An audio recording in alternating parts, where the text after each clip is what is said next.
que caso não fosse impulsionado pela dor que ele mesmo traz a si, quando impôs aos seus irmãos, demorar-se-ia demasiadamente na situação de marginalizado das venturas divinas, que preceituam como ordem, o avanço para a perfeição. Inútil culpar a Deus pela cruz que carregamos. Nós mesmos a construímos com o tamanho que ela tem, a madeira com a qual é feita, bem como os contrapesos de chumbo de que é ornada. Se existe um culpado é o carregador. Por que escolheu uma cruz tão grande e chumbada? A cruz tem a dimensão das dores causadas, o chumbo faz parte da invigilância mental. Posso afirmar que Jesus também nos aconselhou carregá-la e segui-lo, ainda dentro da linha de pensamento segundo a qual a lei não pode ser derrogada. Mesmo seguindo, modificando nosso pensar e proceder, teríamos que levá-la conosco, como apêndice indesejável, mas útil a um espírito. Ocorre contudo que se dela não podemos abdicar, com Jesus ela se torna mais leve, porque a conformação, a fé, o conhecimento e a coragem transformam a maçaranduba dos erros no isopor do otimismo e da perseverança no bem. Todos os espíritos estão submetidos à lei de causa e efeito, cuja regência é exercida conforme o grau de conhecimento e responsabilidade de cada um ao praticar uma ação qualquer. Como a cada ação corresponde uma reação, atuando no bem ou no mal, o espírito não consegue evadir-se da lei, que abrange qualquer fenômeno material ou moral. Se cada espírito está a cada dia em modificação do seu karma, temos que o homem constrói a cada hora o seu futuro, assim como a família, o país, o continente e a humanidade. Tudo é transformação. O mundo de há um minuto não é o mesmo de agora.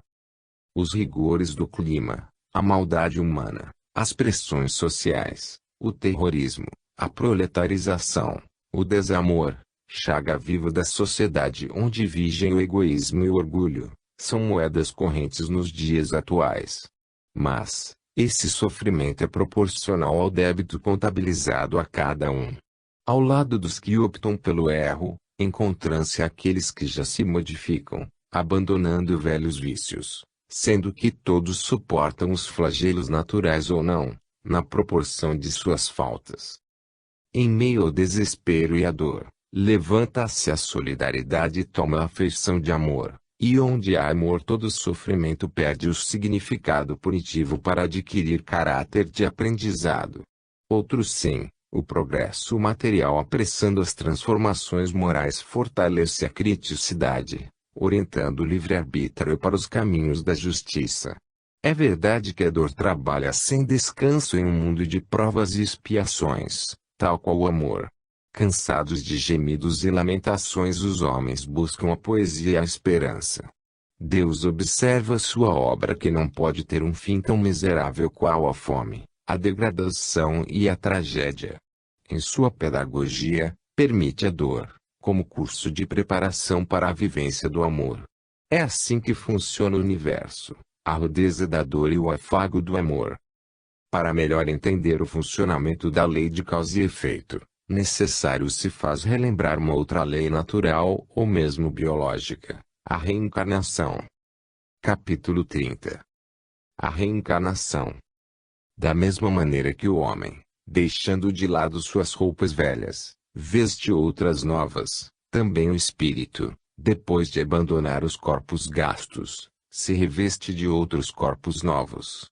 Bhagavad Gita, Canto 2, Estrofe 22. A reencarnação. Reencarnar significa retornar à carne.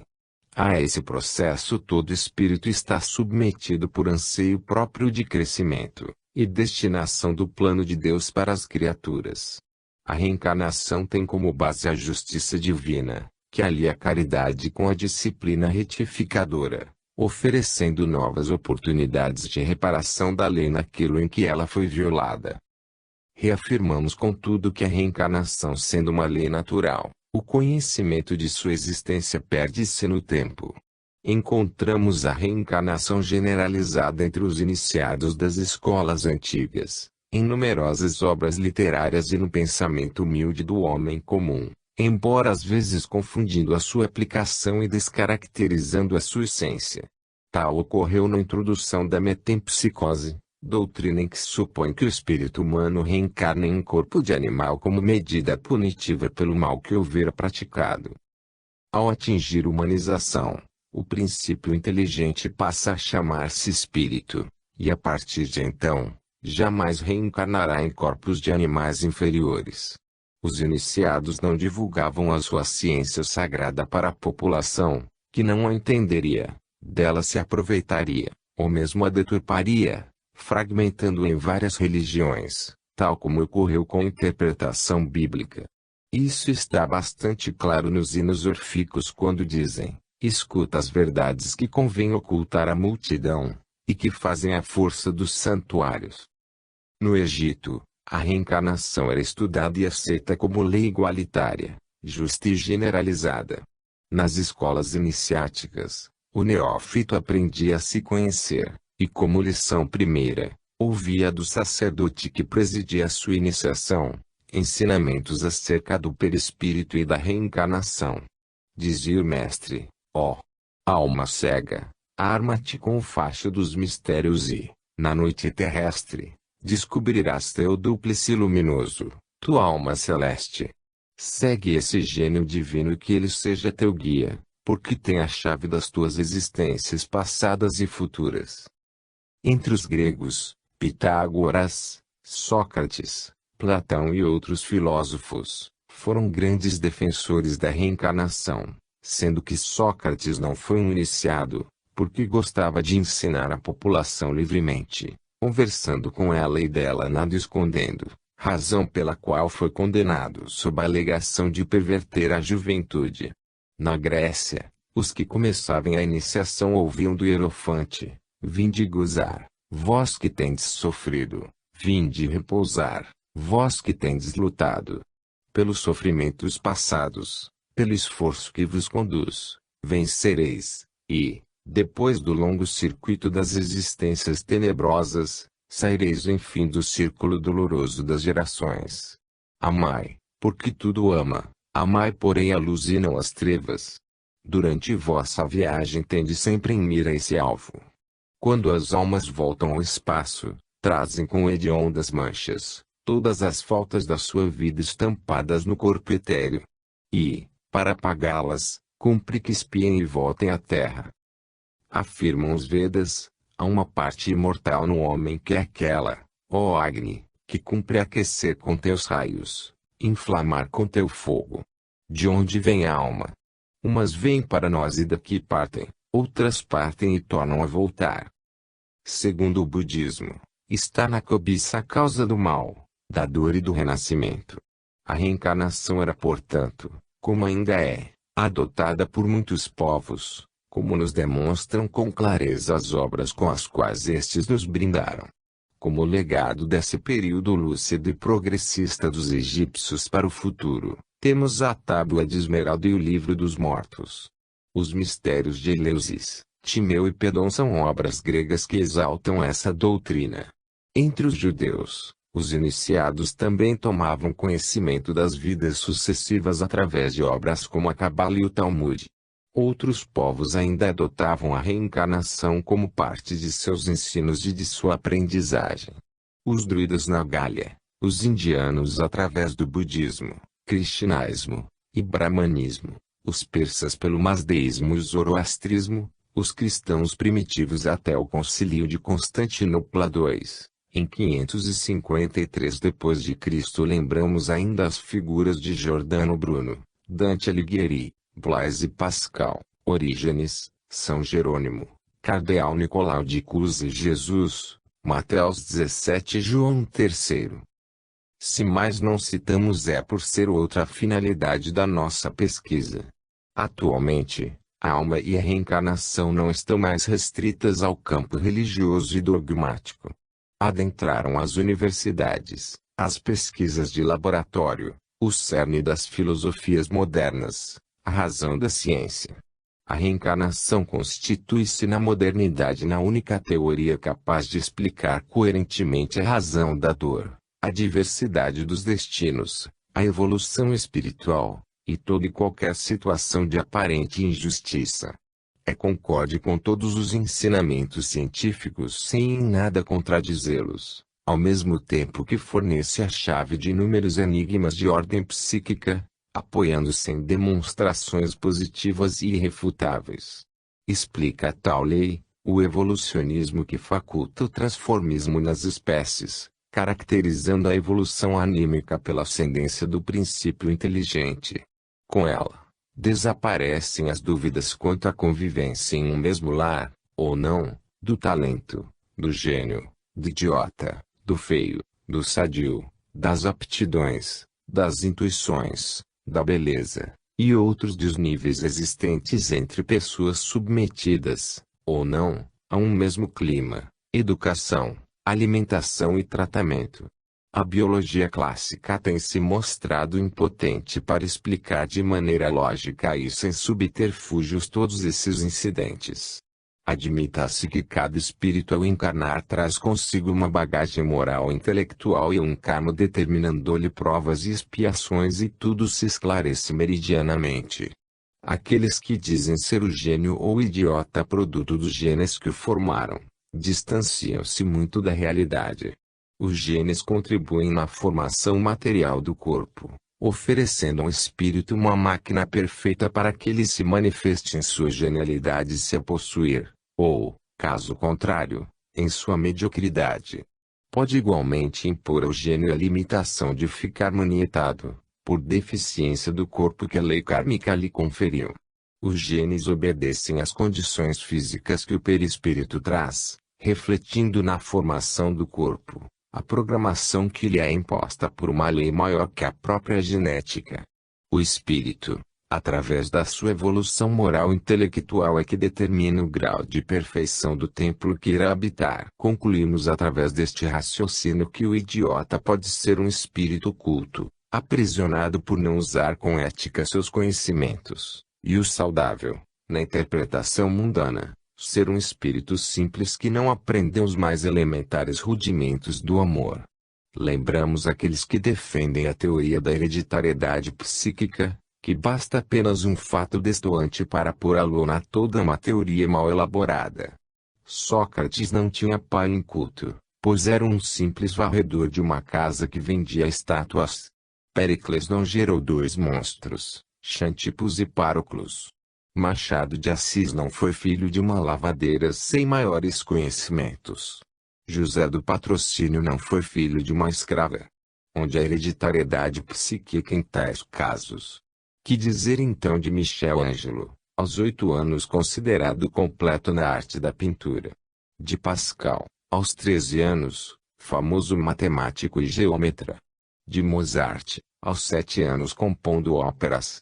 De Goethe, aos 10 anos falando vários idiomas, e de Pepito de Ariola, que aos 4 anos tocava áreas com maestria, sendo estudado exaustivamente por Richetti. Lembramos aqui a tolice de Hitler, tentando melhorar a raça simplesmente manipulando leis biológicas, e Robert Graham, ao criar um banco de espermas, onde espermatozoides retirados de gênios da ciência, prêmios Nobel, são armazenados e conservados, visando a gerar crianças superdotadas.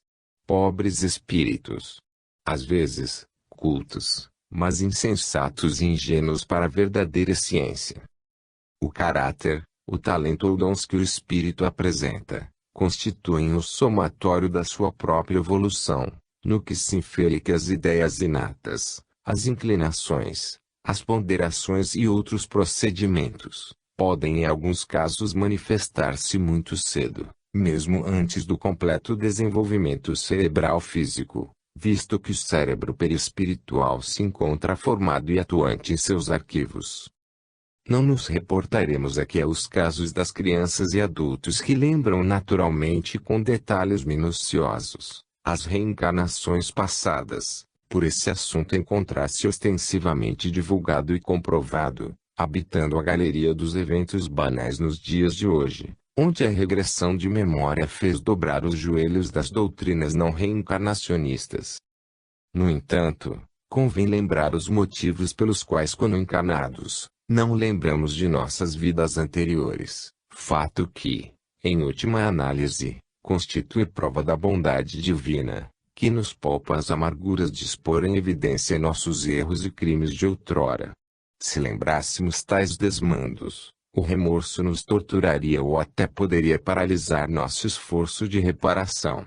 Igualmente, na presença de um desafeto, teríamos dificuldades em perdoá-lo, ou reiniciaríamos a contenda, agora com perspectiva de vitória em nossa vingança, pois o outro, o inimigo, no presente momento nos é subalterno. Resta lembrar ainda, que na presente encarnação, poderemos estar assumindo uma situação inferior ou superior à passada. No segundo caso, abriríamos caminho para que o orgulho se instalasse em nós como verme devorador. Ainda outros diriam, quanto orgulho! Ontem pedia favores, esmolas, vendia biscates. Meu pai emprestou muito dinheiro a ele, que nunca pagou. No outro caso, situação inferior, igualmente fariam referência ao infortunado com sarcástico humor. Quem diria? Ontem nadando em ouro e hoje comendo até besouro. Coisas da maldade humana. E ainda não é tudo. Reencarnamos às vezes, em ambientes cujas companhias não nos são afins. Imagine saber-se estranho em terra estranha, distanciado dos seres queridos, na dúvida atroz de não saber se os mesmos estão ou não felizes, ou que, por força da lei kármica, a mulher amada, ou o filho adorado teve que nascer no lar do inimigo. Tantas são as desvantagens em saber os eventos passados na encarnação presente, que o mundo seria em pandemônio, caso isso fosse de possível ocorrência. Troca de filhos, reincidências em vícios antigos, volta à rotina anterior, dívidas monetárias cobradas da última encarnação, heranças requisitadas de séculos passados, o rico planejando nascer como filho do seu filho para reaver o patrimônio, e tão profundos e variados seriam os abusos que Deus em sua sapiência os evita pelo esquecimento. Voltemos agora às perguntas iniciais. Por que na cidade de Armero? Enquanto dormiam? Por que crianças, velhos? Creio que já sabem a resposta. Eles mesmos pediram aquela expiação, como reparação do mal que fizeram a outrem e portanto, a si próprios. Foi o cumprimento da lei kármica, distribuindo conforme o semeado. Os que conseguiram safar-se estavam quites com a contabilidade divina, pelo menos no que se relaciona ao episódio. O que sofreu apenas pequenos danos é que comprometeu-se menos no passado. Jesus foi de uma clareza inquestionável, quando condicionou nossos infortúnios ao erro ou pecado por nós cometido. Ao promover as suas curas, após a aferição perispiritual do doente, efetuada para verificar se o seu karma podia ou não ser liberado, ou em outras palavras, se o sofrimento já limpara aquele perispírito das manchas provenientes dos erros praticados, Jesus enfatizava: vai e não peques mais. Evidência clara de que a causa primária da doença era o afastamento das leis morais. Mas, e o cego de Jerico? Não nasceu cego? Como ele poderia ter pecado? Creio que ninguém fará tais perguntas por demais tolas, após conhecer a mecânica da reencarnação. Capítulo 31. O perispírito. Generalidades. Antes das pesquisas de Kardec, o corpo perispiritual era conhecido e estudado há milênios pelos iniciados nas ciências secretas, pesquisadores, magos e médiuns. Eis como o conheciam alguns povos ou estudiosos. Egípcios, km. Pitágoras, corpo sutil da alma. Aristóteles, corpo sutil e etéreo. Platônicos, o quema. Neoplatônicos, aura. Tertuliano, corpo vital da alma. Proclo, veículo da alma. Budismo, Kamarupa. Cabala, Roashi. Vedanta, Manu, manhã, coisa. Hipócrates, eu astral. Caldeus, coroa de fogo. Paulo de Tarso, corpo espiritual. Cristãos primitivos, corpo glorioso. Paracelso, corpo astral. Católicos, alma. Teósofos, corpo causae. Leibniz, corpo fluídico. Zonner, corpo fantasma. Rosacrucianos, corpo vital. Ocultistas, ego transcendental. Pesquisadores modernos, corpo psíquico, corpo bioplasmático. Tantas são as denominações, que as deixaremos à margem, por nossos objetivos serem outros. Capítulo 32. O perispírito. Aspectos gerais. Para ser mais exato, é preciso dizer que é o próprio espírito que modela o seu envoltório e apropria as suas novas necessidades, aperfeiçoa-o e lhe desenvolve e completa o organismo, à medida que experimenta a necessidade de manifestar novas faculdades, numa palavra, talha-o de acordo com a sua inteligência. Deus lhe fornece os materiais, cabe-lhe a ele empregá-los. A Gênese, Allan Kardec, capítulo 11, item 11. O perispírito. Aspectos gerais. O perispírito não foi descoberto por Allan Kardec em suas exaustivas pesquisas nas paisagens do além-túmulo. O brilhante pesquisador apenas deu-lhe novo nome, e omitiu maiores detalhes sobre sua anatomia e fisiologia, limitando-se a defini-lo como corpo constituído de substância vaporosa, retirado do fluido universal, capaz de resistir aos rigores da morte física. Era necessário que o espiritismo evitasse maiores polêmicas, que não tivesse o fogo cerrado dos materialistas e céticos centralizado em algum ponto de fértil controvérsia, desviando assim as discussões gerais para ângulos laterais, importantes sem dúvidas, mas inoportunos para a época. Houvesse Kardec descrito o perispírito como portador de células, órgãos, sistemas, à semelhança do corpo físico, capaz de sofrer a ação do petardo suicida ou dos maus pensamentos gerando resíduos em suas fibras, o espiritismo teria tido maiores adversários. Os biólogos, fisiologistas e anatomistas trariam mil hipóteses e versões sobre a impossibilidade da tese de um organismo imponderável, aliado ao corpo denso.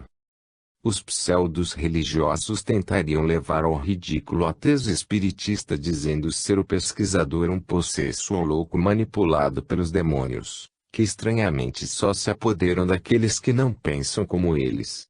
Os adversários ferrenhos, os pensadores cristalizados em suas ideias e sistemas viciados, os inimigos gratuitos, os portadores da fobia ao novo, os preguiçosos mentais não dotados de fibra e coragem de reconstruir novo arcabouço filosófico, os acomodados cujos corações e consciências não aprovavam o despotismo religioso da época, mas de ouvidos e mãos subservientes, se juntariam em coro uníssono fazendo da crítica mordaz e não fundamentada, poderosa arma contra a doutrina nascente. Difícil seria assumir posição de neutralidade. Impossível ao aprendiz espírita argumentar contra o academicismo materialista reinante, ou ao religioso fanatizado. Seria alvo de zombaria. Os cadáveres seriam triturados na busca dessa cópia do físico por algum louco que perguntaria, aonde outro corpo? Ave Kardec? Tua sabedoria não foi somente a das palavras, mas a do silêncio. Louve-se, portanto, a atitude desse mestre, ao citar o perispírito de maneira generalizante e sintética, abafando a metralha, ou desviando-a para pontos onde os fortes escudos da razão e da lógica ofereciam suficiente resistência para tais projéteis. A verdade deveria surgir em doses, na proporção que o organismo pudesse absorvê-la. Elaborado desde milhões de anos, nos laboratórios da natureza, o perispírito herdou o automatismo permanente que o mantém atuante, transmitindo ao espírito as impressões dos sentidos e comunicando ao corpo as vontades deste. Graças a este automatismo perispiritual, o homem não precisa programar-se ou pensar para respirar, dormir, promover os fenômenos digestivos, excretar, fazer circular o sangue e os hormônios e um sem número de funções que lhe passam despercebidas. O corpo perispiritual é portador de todas as matrizes dos órgãos carnais, bem como participante nas funções que o corpo físico elabora. Estudar o corpo humano é estudar o perispírito e vice-versa.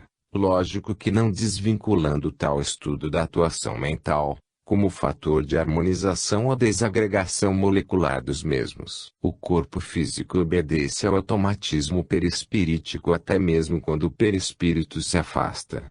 Aquele, formado célula a célula em invasão perispiritual, entranha-se neste, unindo-se molécula a molécula, resultando de tal intimidade e completo intercâmbio, adaptação e aprendizagem perfeita, tal como se o físico recebesse como herança perispirítica os automatismos que lhe são peculiares.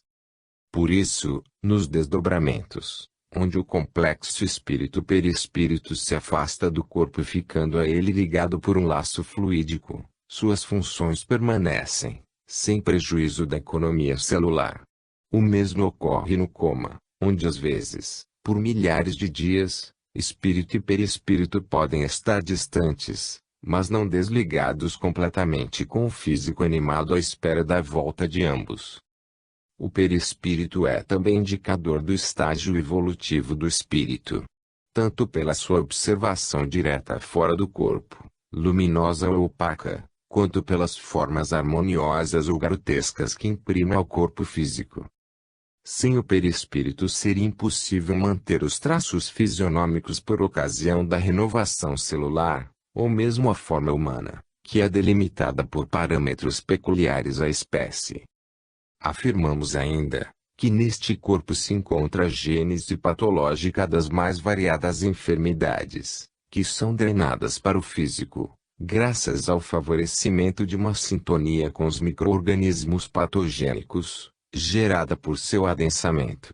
Alimentado pelo fluido vital, o corpo permanece com suas funções celulares, mesmo com a saída do espírito, qual motor que fica ligado sem o operador estar presente.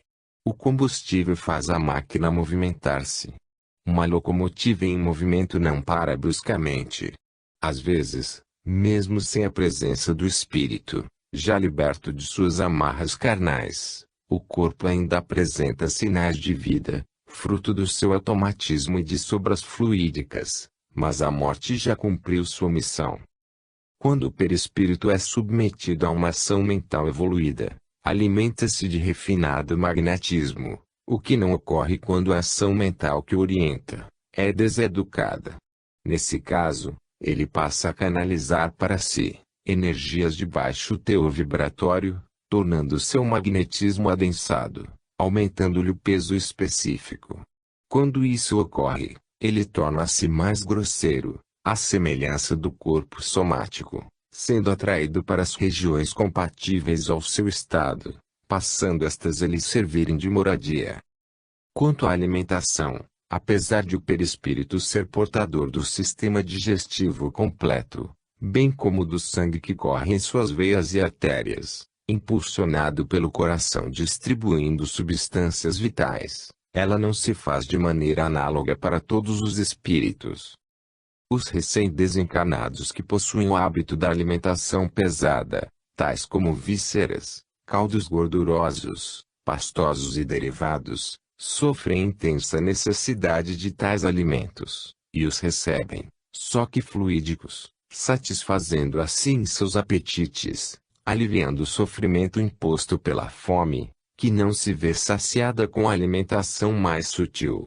Apesar de não mais existir o corpo físico que exige o alimento igualmente físico, portando proteínas, glicídios e sais minerais, cuja função é fornecer as calorias necessárias à massa do corpo suprindo suas exigências plásticas e energéticas. Essa dieta alimentar impõe-se por uma necessidade psicológica relacionada ao volume, peso e sabor, correspondente ao regime outrora praticado.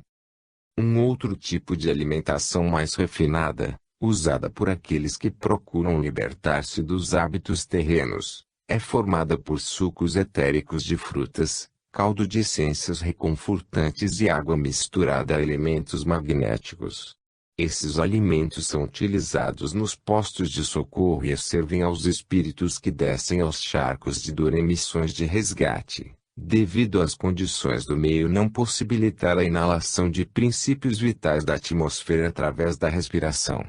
No entanto, o tipo de alimentação do perispírito que conseguiu adaptar-se ao meio astral é o da osmose magnética. Esse método consiste na absorção e eliminação do magnetismo ambiental pelos poros, utilizando produtos da natureza. O perispírito se abastece, podendo excretar os resíduos formados pela exsudação epidérmica ou pelas vias excretoras normais, sem o excesso de sólidos e líquidos dos excrementos comuns aos encarnados, substituindo a quantidade pela qualidade, e sendo os elementos absorvidos altamente imponderáveis, estes são assimilados quase que integralmente, deixando escassos resíduos a serem eliminados. Capítulo 33. O sistema nervoso. Alguns espíritas consideram o sistema nervoso físico como uma parte mais materializada do perispírito, algo assim como um prolongamento ou anexo, responsável pela emissão e recepção de mensagens que chegam e partem do perispírito. Ora, se o sistema nervoso físico integrasse o perispírito, toda a parte relativa ao desempenho e controle das atividades do organismo que a ele se submete entraria em desordem com o afastamento perispiritual.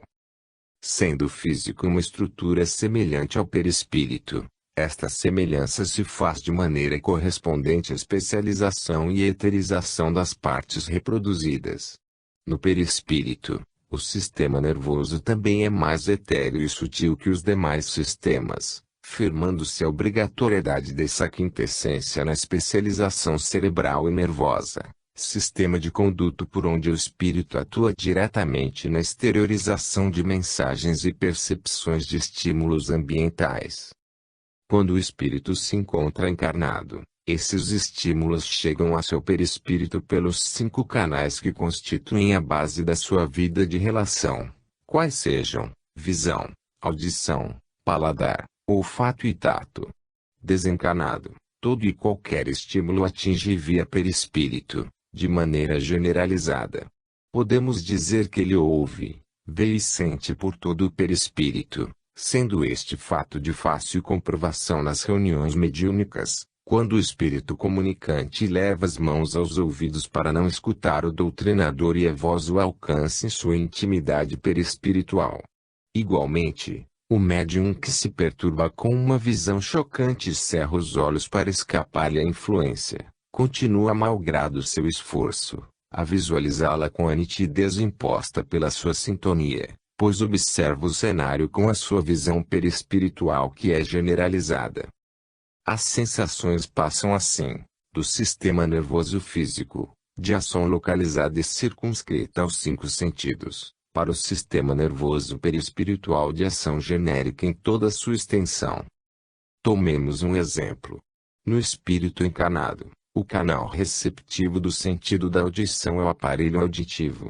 Quando uma vibração provoca um movimento ondulatório no ar, e as ondas atingem a frequência capaz de estimular o nervo acústico, este direciona tal estímulo ao cérebro, na área do córtex responsável pela audição, que a transforma em percepção auditiva.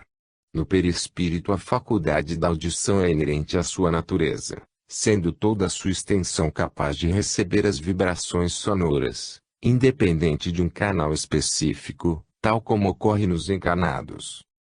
Se neste só existe percepção do som com irritação ou estímulo do nervo acústico, na área do perispírito podemos dizer que todo ele é estimulável pelo som, inclusive aqueles situados aquém ou além da faixa audível para nós encarnados, qual seja 16 a 25 mil ciclos, vibrações completas, por segundo.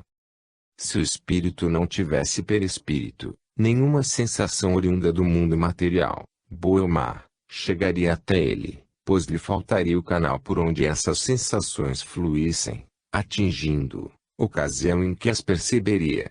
É por esta razão, como detalharemos mais adiante, que existe a necessidade de reagregação da matéria perispiritual, quando esta fica parcialmente danificada pelas agressões que o espírito comete contra si próprio. Sem este veículo de manifestação íntegro, o espírito não teria como comunicar-se livremente. Caso explodisse seu cérebro perispirítico por vontade própria, o que pode ocorrer com um tiro dado em seu ouvido físico motivado pelo desejo profundo de morrer, por exemplo, ficaria na condição de um mudo, aqui no plano dos encarnados, em que o espírito possui raciocínio e inteligência mas não dispõe do meio natural de comunicar-se. Visto este ponto, passemos às funções do sistema nervoso físico. Esse sistema é um conjunto de células especializadas encarregadas do controle das atividades de todo o organismo, tais como: dirige as contrações musculares, controla as secreções de determinadas glândulas, comanda as atividades do estômago, pulmões, coração e intestinos, possibilita a percepção dos sentidos. Os fenômenos relacionados com a memória, os sentimentos e a inteligência são restritos ao espírito, de vez que desencarnado, ele os conserva de maneira integral. Durante a encarnação o sistema nervoso físico apenas funciona como canal de exteriorização de tais fenômenos, visto que não é a sede ou matriz geradora dos mesmos. O tecido nervoso possui células estreladas, os neurônios, que se comunicam umas com as outras através de ramificações chamadas dendritos. O espaço entre dois neurônios recebe o nome de sinapse nervosa. Como as setas demonstram na figura abaixo, os estímulos nervosos correm dos dendritos para o corpo celular, invertendo-se no axônio, de onde partem do corpo da célula para suas extremidades. A passagem dos estímulos nervosos de uma célula para outra ocorre nas terminações do axônio de uma, com extremidades dendríticas da outra, exatamente na sinapse nervosa. Percorrendo o sistema nervoso, os estímulos chegam ao cérebro, que os identificam enviando ordens correspondentes às mensagens neles contidas. Dessa maneira é que podemos ver, sentir odores, ouvir sons, falar sobre experiências e praticar a locomoção, relacionando-nos assim com o meio em que vivemos. Contribui para isso o sistema nervoso central e o periférico. O sistema nervoso simpático e o parasimpático são responsáveis pela vida vegetativa, a qual é representada pelo conjunto de funções que ocorrem no organismo, sem que tenhamos consciência ou participação delas, através de nossa vontade. É o coração que bate, a troca gasosa nos pulmões, o peristaltismo no estômago e intestinos, a filtragem do sangue nos rins. Ao entrelaçamento de muitas ramificações de nervos e gânglios chamamos de plexo. Em nosso corpo físico os principais plexos localizam-se nas seguintes regiões: alto da cabeça, plexo coronário, fronte, plexo frontal, garganta, plexo laríngeo, região do coração, plexo cardíaco, estômago, plexo esplênico, região do baço, plexo gástrico, base da espinha, plexo sacral. Correspondente a cada plexo no físico, encontramos centros de força ou chakras, tanto no duplo etérico quanto no perispírito, com a diferença que os centros de força do duplo etérico possuem a mesma duração ou existência do próprio duplo, enquanto os centros de força perispirituais permanecem com ele em evolução através dos milênios. Vejamos algumas funções de tais chakras. Chakra coronário corresponde ao plexo coronário, situando-se no alto da cabeça, sendo o mais importante, por ser o intermediário entre o cérebro físico e o cérebro perispiritual, funcionando como sede da consciência do espírito. Esse centro de força pode gerir os demais, impondo-lhes harmonia fisiológica, bem como influenciando positivamente no desenvolvimento do psiquismo. Auxilia no desabrochar da mediunidade latente, em particular no desdobramento, onde seu bom desempenho faculta excursões pelo mundo espiritual em excelente nível de consciência. Chakra frontal corresponde ao plexo frontal e situa-se entre os olhos, relacionando-se com a faculdade da vidência.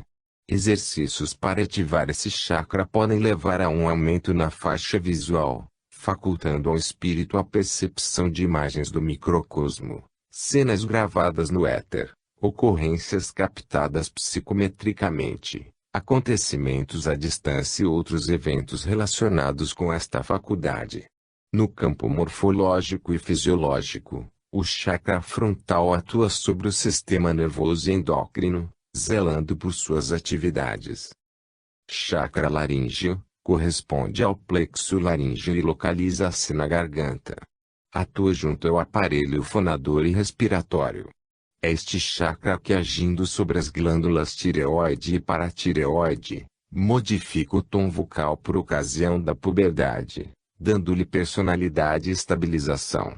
Através da mediunidade psicofônica, os espíritos comunicantes dele se utilizam, podendo o médium até mesmo reproduzir a voz, o sotaque e o idioma de quem fala, caracterizando o fenômeno chamado de xenoglossia. Vale salientar que esse órgão é muito ativo e brilhante nos inspirados cantores, nos poetas, nos oradores religiosos e naqueles que utilizam da palavra para aliviar o sofrimento de seus irmãos. Chakra cardíaco corresponde ao plexo cardíaco e localiza-se na região do mediastino, gerenciando o desempenho do sistema circulatório, o qual toma a guarda. Relaciona-se também ao controle e disciplina das emoções e sentimentos, favorecendo o desenvolvimento da intuição, tanto em relação aos sentimentos alheios quanto aos eventos futuros. Chakra esplênico corresponde ao plexo mesentérico, localizando-se junto ao baço. Age como captador e distribuidor de energias vitais para todo o corpo, auxiliando no mecanismo de renovação das hemácias e nos fenômenos afetos à circulação. Este centro de força é muito importante para os passistas, pois ao desenvolvê-lo podem absorver maior cota de energias, melhorando seus desempenhos junto aos enfermos. Ao distribuir ordenadamente as energias vitais entre o corpo, o duplo etérico e o perispírito, este chakra promove uma harmonização energética, no qual todo o conjunto fica vitalizado, na medida correspondente às necessidades das partes. Chakra gástrico localiza-se na altura do umbigo e corresponde ao plexo solar no corpo físico. Sua função é auxiliar na assimilação das substâncias vitais derivadas da alimentação humana.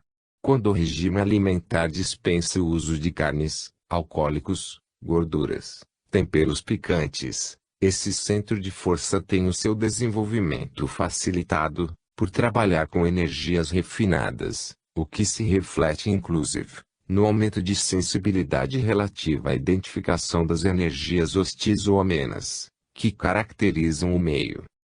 Chakra básico corresponde ao plexo sacral e localiza-se na base da espinha. Capta energias solares e terrestres, que são distribuídas e transformadas em outros tipos de energias ligadas ao intelecto. Reativando os demais centros de força, o chakra básico pode favorecer, quando bem orientado, o equilíbrio físico e psíquico do ser.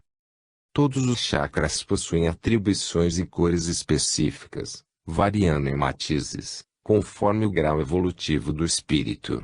O aprofundamento desse tema demandaria largas considerações, que somente uma obra específica poderia conter.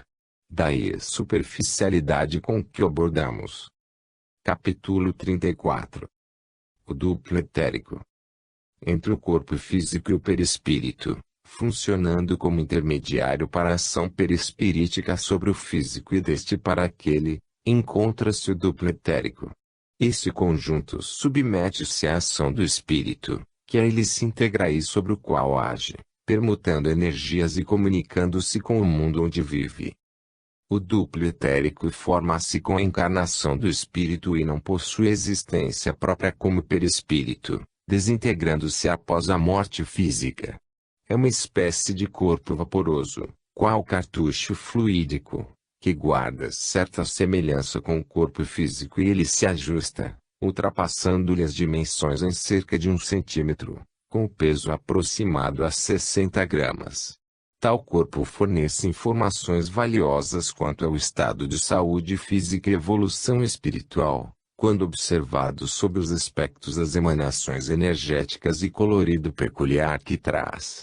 Por ter função de absorver energias vitais do ambiente distribuindo-as equitativamente, é considerado como o cerne da eletricidade biológica humana, envolvendo órgãos e sistemas em eflúvios próprios, permitindo, inclusive, o diagnóstico precoce de malhas que futuramente venham a cometer o indivíduo.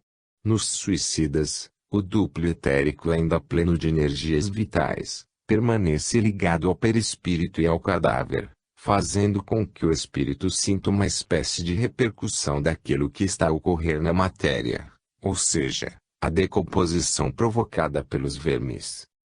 Ao afastar-se do corpo carnal, o duplo etérico provoca neste certa redução nas funções vitais, com consequente queda na temperatura, qual se o combustível lhe diminuísse. No livro Nos Mecanismos da Mediunidade de André Luiz, capítulo 11, página 98, o autor vê admirado o desdobramento de Castro, que ao deixar o corpo, o faz acompanhado do duplo etérico. Nessa ocasião, ele apresenta-se maior na configuração exterior, e com cores azulada e alaranjada à direita e à esquerda respectivamente. Na ocasião, Clementino, através de passes, o faz retornar ao físico para uma nova saída, sem o duplo, explicando a André o ocorrido. A princípio, seu perispírito estava revestido com os eflúvios vitais que asseguram o equilíbrio entre a alma e o corpo de carne, conhecidos aqueles, em seu conjunto como sendo o duplo etérico formado por emanações neuropsíquicas que pertencem ao campo fisiológico e que, por isso mesmo, não conseguem maior afastamento da organização terrestre, destinando-se à desintegração, tanto quanto ocorre ao instrumento carnal, por ocasião da morte renovadora. Sabe-se hoje que o magnetismo, o passe, a hipnose, a anestesia, os acidentes e o transe mediúnico podem afastar parcialmente o duplo etérico, quando este, apesar da ação retentora da matéria, pode seguir o perispírito, com o qual se assemelha pela natureza etérica. No desdobramento, visando a uma diminuição na sua densidade com consequente aumento na velocidade e na mobilidade, o perispírito devolve ao físico largas gotas de energia com as quais se encontra impregnado quando justaposto a este, tal qual um balão, que para alcançar maior altitude desvencilha-se do lastro que o torna lento. Se, pois, consideramos o perispírito como intermediário entre o espírito e o físico, o duplo etérico se enquadra nesse contexto como intermediário entre o perispírito e o físico, funcionando esse conjunto como um amortecedor ou redutor da energia sutilíssima que é o espírito. Para atuar na matéria, o espírito ordena ao perispírito, que mobiliza o duplo etérico, que transmite ao físico as ordens do Senhor que é o ser espiritual. A energia sutilíssima do espírito é rebaixada em vibração pelo perispírito, repetindo-se a operação no duplo etérico, para atingir o corpo material com a densidade que o mesmo pode sintonizar e obedecer.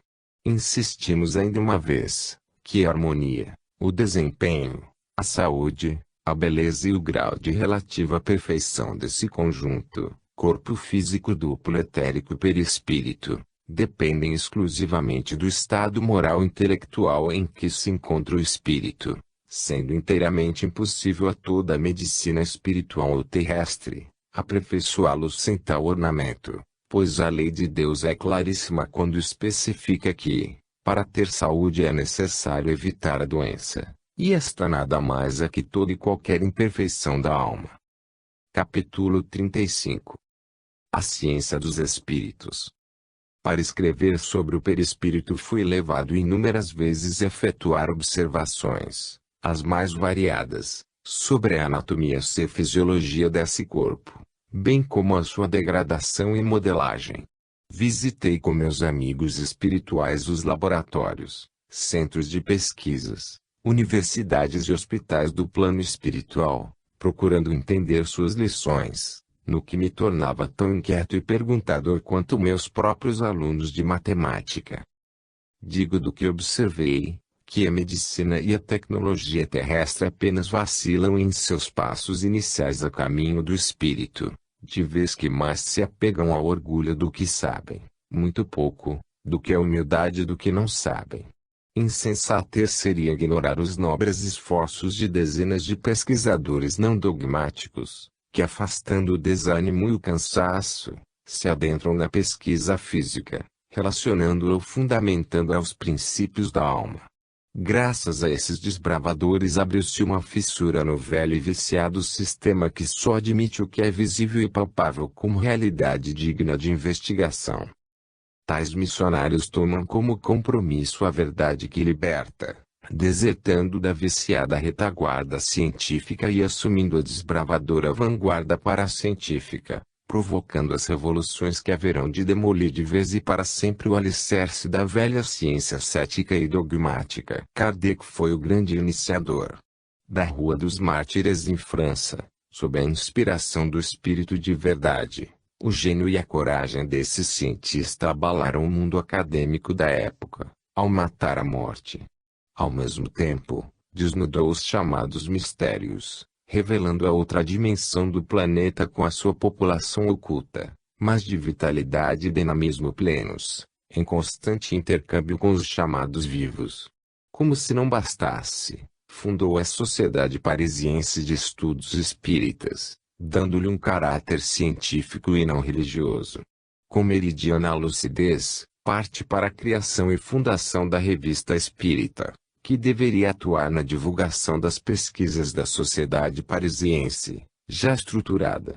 Para confrontá-lo e derrotá-lo, ergueram-se cientistas renomados como Crookes, Jenkinson e Richet, que impossibilitados de o fazerem frente à evidência dos fatos, optaram pelo elogio de quem se admira e admira. Richet, Prêmio Nobel de Fisiologia e fundador da metapsíquica, declara em seu Tratado de Metapsíquica, que Kardec foi quem mais contribuiu para o aparecimento das novas ciências, jamais fazendo uma afirmação que não houvesse sido provada em suas pesquisas. Crookes, após estudar exaustivamente a mediunidade por 4 anos, afirmou ser o homem imortal, e a morte uma porta de acesso para a vida. Alguns anos depois, convidado a receber uma das mais altas homenagens da coroa britânica, o título nobiliárquico de Sir, foi-lhe sugerido que abandonasse as teorias de ordem espiritista, para afirmar que a sua conclusão fora o resultado de uma alucinação psicológica. Cala-se por um instante o cientista, e ao retomar a palavra, surpreende seus falsos amigos com o seguinte discurso: cada dia que passa, à medida que o tempo se dobra sobre os anos, na razão direta em que se vão e são adquiridas novas experiências, maior certeza tenho a respeito da indestrutibilidade do espírito imortal, da realidade da vida após a morte e da grande fenomenologia espiritista que nos coloca em contato com essa realidade, a vida espiritual. Quando os cientistas contemporâneos de Kardec acusaram-no de fuga à metodologia científica aconselhada por Bacon e Descartes, e tal informação chegou mais tarde a Russell Wallace, este declara: toda a psicologia não passa de um espiritismo rudimentar. Debates. A ciência dos espíritos muito deixou de ser uma possibilidade para tornar-se realidade irreversível. Em um dos últimos congressos realizados em Moscou, provocado pelas controvérsias sobre a descoberta do corpo bioplasmático do homem, Kardec foi considerado como um sábio racionalista francês do século XIX que antecipou numerosas conquistas da tecnologia moderna.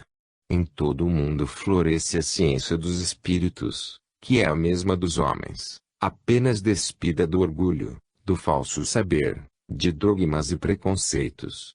Encontram-se hoje as dezenas, hospitais psiquiátricos espíritas, realizam-se milhares de operações espirituais, chamadas paranormais, todos os anos. Centenas de obras literárias e científicas nos foram apresentadas pelos espíritos através da mediunidade, ponte viva entre os dois mundos, Os tribunais já admitem mensagens psicografadas como prova ou versão da testemunha ou da vítima, ausente do mundo dos vivos. Os grandes mestres da pintura retornam e como outrora apresentam suas criações e estilos, por mãos cedidas como empréstimo através do amplexo mediúnico. Compositores clássicos e modernos dizendo ao mundo: vejam, nós não morremos. Não ficamos santos ou demônios.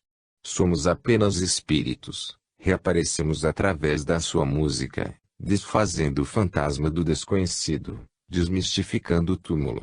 O lápis de Chico Xavier confirmou para mães, esposos, filhos, a imortalidade da vida e a possibilidade do reencontro. Chamem como quiserem.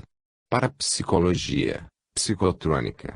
Para nós espíritas, isso é ciência espírita. O resto é psicotolice. Atualmente os espíritos se comunicam através de gravadores, como já provaram cientificamente os cientistas. Professor H. Bender, Universidade Freiburg, Davi Ellis, Trinity College Cambridge, Professor Alex Schneider, físico, Reverendo De Valente, teólogo, Sociedade São Paulo, Arcebispo Guy Cardinale, Núncio Apostólico, CIE, e outros.